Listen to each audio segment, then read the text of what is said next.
መስለም ጥሩ ነው። የጨዋታው ክብደት የገባቸው ይመስላል። ደም ለማጥቃት ለአዳማ ቢኒያም አይተን አቡበክር ሳኒ አቡበክር ምን አይነት አጨራረስ ነው!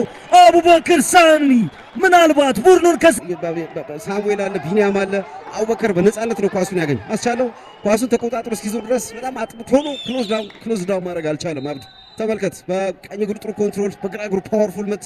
አብዩ ኳስ ባናቱ ላይ ነው ያለፈው። አብዩ ማዳን አልቻለም። ተመልከት ከጀርባ አህመድ ረሺድና ጓደኞቹ በጣም ሰፊ ስፔስ ነው ያገኙት። አብዱ ቢኒያም ኳሱ ሳይሰጠች ጠጋ ብሎ ኳሱ በምቾት እንዳይሰጥ ያደረገው የለም። አቡበክር ኳሱ ሲቀበል አስቻለው በጣም ዝግ ያለ ግሩም ኳስ አቋረጠ። ጀሚል ያዕቆብ ወደ አብዱሰላም፣ ምናልባት ያሬድ ታደሰ፣ አብዱሰላም ዩሱፍ ይህን ማን ያምናል?